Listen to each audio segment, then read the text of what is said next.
Hello friends. मैं संतोष कुमार चौहान आप सभी का तहे दिल से स्वागत करता हूं।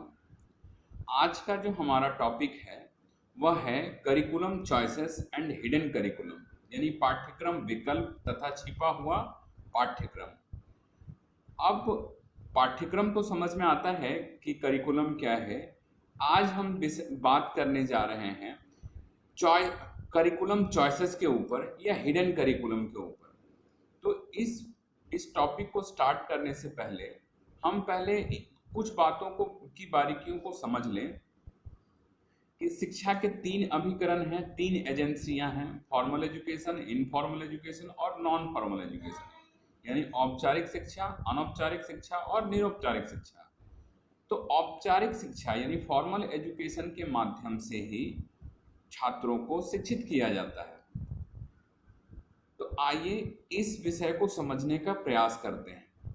तो औपचारिक शिक्षा के अंतर्गत पाठ्यक्रम का बहुत ही महत्वपूर्ण स्थान होता है। किसी भी कक्षा के छात्रों के व्यवहार में एक निश्चित समय के अंदर कितना परिवर्तन लाना है, यह पाठ्यक्रम द्वारा तय किया जाता है। मोटे तौर पर पाठ्यक्रम किसी बोर्ड या यूनिवर्सिटी द्वारा तैयार किया जाता है, जिसमें किसी छात्र के व्यवहार में सकारात्मक परिवर्तन लाने वाले कारक विद्यमान होते हैं, जैसे समता, स्वतंत्रता, सामाजिकता, नैतिकता, धर्मनिरपेक्षता आदि। किंतु यदि हम किसी छात्र या यहाँ तक कि किसी शिक्षक के व्यवहारों का भी ध्यानपूर्वक सावधानी से अध्ययन करें तो हम पाएंगे कि शायद ही उपरोक्त सारे गुण, जैसे समता, स्वतंत्रता, विश्व बंधुता, नैतिकता, धर्मनिरपेक्षता, ये गुण किसी छात्र या शिक्षक में पाए जाते हैं। आज इस बात को लगभग सभी लोग स्वीकार करने लगे हैं कि एक शिक्षित व्यक्ति की तुलना में एक अनपढ़ व्यक्ति सीधे साधे व भोले भाले होते हैं। तो इन तमाम समस्याओं का कारण क्या है? तो इन तमाम समस्याओं का कारण ही है पाठ्यक्रम विकल्प एवं छिपा हुआ पाठ्यक्रम। पाठ्यक्रम विकल्प यानी हिडन करिकुलम। तो छिपा हुआ पाठ्यक्रम शिक्षण का एक साइड इफेक्ट है। जिस तरह से शिक्षण के बहुत सारे इफेक्ट हैं, तो छिपा हुआ पाठ्यक्रम जो है वो शिक्षण का एक साइड इफेक्ट है। जो सीखा है लेकिन खुले तौर पर इरादा नहीं है। हम सीखे हैं, हमने सीखा है, लेकिन उस काम को करने का इरादा नहीं है। कक्षाओं में शिक्षक छात्रों को सामाजिक परिवेश के मानकों, मूल्यों व विश्वासों से परिचित कराते हैं, लेकिन कभी-कभी शिक्षक स्वयं उस व्यवहार को प्रदर्शित नहीं करते, यानी कथनी और करनी में अंतर हो जाता है। ऐसे में छात्रों के सम्मुख दो विकल्प उत्पन्न हो जाते हैं। कौन कौन सा भाई? तो पहला, जो कक्षा कक्ष में चर्चा की गई, यानी कि जो शिक्षक ने क्लासरूम में बच्चों को पढ़ाया है, सिखाया है। दूसरा, शिक्षक द्वारा प्रदर्शित व्यवहार, यानी कि टीचर जो बिहेव करते हैं, जो उनके द्वारा बिहेव किया जाता है, तो शिक्षक द्वारा प्रदर्शित व्यवहार। अब इन दोनों विकल्पों में से छात्र किसी एक विकल्प को चुनता है और उसी के अनुसार अपने व्यवहार का प्रदर्शन करता है।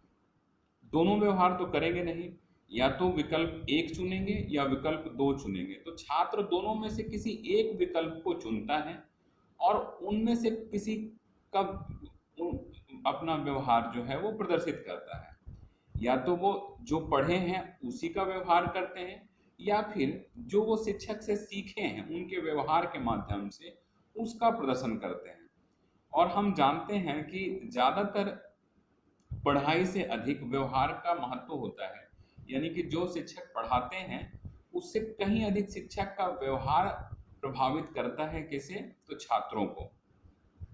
तो इस स्थिति में मोटे तौर पर अधिकांशतः छात्र शिक्षक के उन व्यवहारों को चुन लेते हैं, उन व्यवहारों को चुनते हैं जो व्यवहार शिक्षक द्वारा प्रदर्शित किए जाते हैं। यह विकल्पीय पाठ्यक्रम केवल औपचारिक शिक्षा में ही लागू नहीं होता है, ऐसा नहीं है। कुछ लोगों का मानना है कि सिर्फ औपचारिक शिक्षा में ही ऐसा होता है, ऐसा नहीं है। कुछ लोगों का मानना है मात्र यह विकल्पीय पाठ्यक्रम केवल औपचारिक शिक्षा में ही लागू हो, ऐसा जरूरी नहीं है। उदाहरण के लिए किसी पिता के द्वारा, मान लीजिए कि किसी पिता के द्वारा अपने बच्चे को सत्य बोलने की ट्रेनिंग दी जा रही है, यानी वो अपने बच्चे को सच बोलना सिखा रहा है और बार बार कहता है अपने बच्चे को कि जीवन में सदा सत्य बोलना चाहिए, हमेशा सच बोलना चाहिए। लेकिन अब उनके घर पे कोई ऐसा व्यक्ति आते हैं जिस व्यक्ति से वो मिलना नहीं चाहते, तो अपने ही बच्चे को वो कहते हैं कि जाके बोल दो कि मैं घर पे नहीं हूं और लेट से आऊंगा, देर से आऊंगा। तो बच्चा जाके बाहर बोल देता है कि पापा घर पे नहीं है और पापा लेट से आएंगे। यहाँ बच्चे के दिमाग में एक कॉन्फ्लिक्ट उत्पन्न होता है कि पापा रोज सिखाते हैं, बाबूजी रोज सिखाते हैं कि सच बोलना चाहिए, सच बोलना चाहिए, और आज पापा ही सिखा रहे हैं कि जाके बोल दो कि घर पे नहीं है।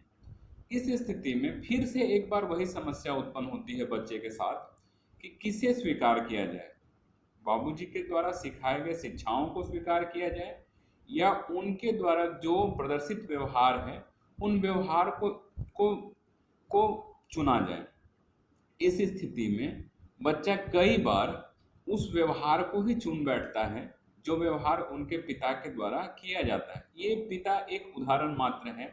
जीवन में ऐसे औपचारिक और अनौपचारिक मोड में हम देखेंगे तो कई सारे ऐसे उदाहरण हैं जहाँ पे विकल्प उत्पन्न होते हैं। शिक्षा कुछ कहता है और व्यवहार कुछ करने को कहता है, जिस चलते बच्चे अपने व्यवहार में संतुलन नहीं बना पाते। ये तो बाबूजी का एक उदाहरण सुने आपने। अब देखिए कि आज के वर्तमान युग में मोबाइल ने इस काम को और भी आसान बना दिया है। किस प्रकार? तो मोबाइल के द्वारा आप ट्रैवल कर रहे हैं, मान लीजिए कि आप दिल्ली जा रहे हैं, आप बोलेंगे कि मैं बॉम्बे जा रहा हूँ। आप घर पे हैं, आप बोलेंगे मैं मार्केट में हूँ। आप मार्केट में हैं, आप बोलेंगे बैंक में हैं। तो इस प्रकार का झूठ जो है वो झूठ यूनिवर्सल होते जा रहा है, एकदम विश्वव्यापी होते जा रहा है। लोग इस प्रकार अपने आप को ढाल रहे हैं अपने कन्वीनियंस के लिए, अपने बच्चों का भविष्य वो चौपट कर रहे हैं।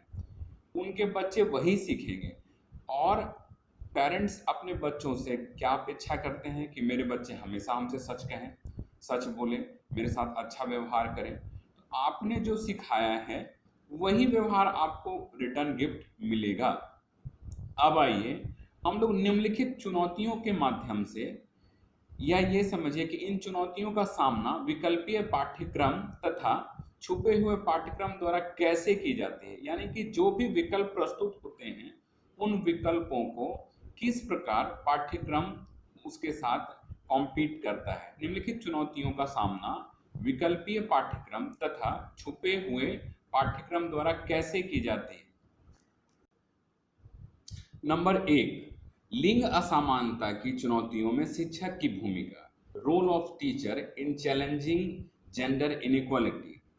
जैसा कि हम सभी जानते हैं कि शिक्षक समाज का एक अभिन्न अंग होते हैं, लेकिन कभी-कभी शिक्षक लिंग असमानता को बढ़ावा देने का भी कार्य करने लगते हैं। उनमें भी समाज के अन्य तबकों की समान रूढ़िवादिता तथा पूर्वाग्रह उत्पन्न हो जाते हैं। अधिकांशतः यह देखा गया है कि कुछ शिक्षक छात्रों को अधिक महत्व देते हैं और छात्राओं को कम महत्व देते हैं। छात्रों को अधिक महत्व देते हैं और छात्राओं को कम महत्व देते हैं। कभी कभी इसके विपरीत भी देखा गया है, जब शिक्षक छात्राओं को अधिक महत्व देते हैं और छात्रों को कम महत्व देते हैं। इन सभी स्थितियों में शिक्षक का व्यवहार भेदभावपूर्ण हो जाता है तथा न्याय एवं समानता पर आधारित नहीं रहता है। शिक्षक को हमेशा योग्यता को महत्व देना चाहिए, न कि उनके लिंग को। यानी कि आप किसी की एबिलिटी को प्रश्रय दीजिए, बढ़ावा दीजिए, लड़का और लड़की लिंग को आप प्रश्रय मत दीजिए। शिक्षक की नज़र में सभी छात्र एवं एक समान होने चाहिए और उन्हें सभी के साथ समानता का व्यवहार करना चाहिए। शिक्षक की नज़र में चाहे वो छात्र हो या छात्राओं हो, सब एक समान हो और सभी के साथ वो समानता का व्यवहार करें, जिसमें पक्षपात का कतई गुंजाइश नहीं होना चाहिए। दूसरा है लिंग असमानता की चुनौतियों में विद्यालय एवं कक्षा कक्ष की भूमिका, role of school and classroom in challenging gender inequality. विद्यालय एवं कक्षा कक्ष वह स्थान है जहां भविष्य का निर्माण होता है। प्रायः देखा गया है कि कुछ विद्यालय एवं कक्षा कक्ष का वातावरण समतामूलक नहीं होता। विद्यालय का वातावरण सकारात्मक एवं नकारात्मक दोनों प्रकार का होता है।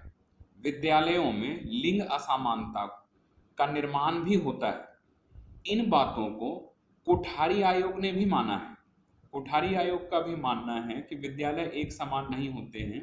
विद्यालय में सकारात्मक वातावरण भी पाए जाते हैं, नकारात्मक वातावरण भी पाए जाते हैं और वहां पे लिंग भेदभाव भी किया जाता है। इन बातों को स्वयं कोठारी आयोग ने भी माना है। विद्यालय एवं कक्षा का संगठन करते समय यह ध्यान रखना चाहिए कि बालक तथा बालिकाओं के पाठ्य वस्तु एक समान हो। विद्यालय में 50% महिला शिक्षकों को नियुक्त किया जाना चाहिए।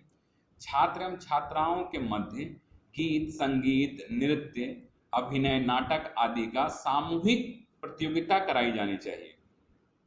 तीसरा है लिंग असमानता की चुनौतियों में संगी साथियों की भूमिका, role of peer groups in challenging gender inequality. लिंग असमानता की चुनौतियों में संगी साथियों की भूमिका भी महत्वपूर्ण होती है।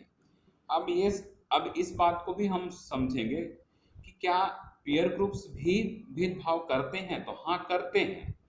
बालिका लिंग का मजाक उड़ाना, यानी लड़कियों का मजाक उड़ाना लड़कों के द्वारा, उन्हें परेशान करना, उन्हें घरेलू मानकर रैगिंग करना आदि कई ऐसी परिस्थितियां होती हैं जब संगी साथी ही लिंग असमानता को बढ़ावा देते हैं। कई बार प्रतिभाशाली छात्रों अथवा छात्राओं को इस दुराग्रह का खामियाजा भुगतना पड़ता है। अपने ही साथियों से मजाक का पात्र बनने पर कुछ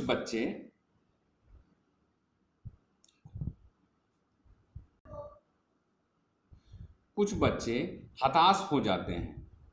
संगी साथियों को सदैव लिंग समानता पर आधारित व्यवहार करना चाहिए।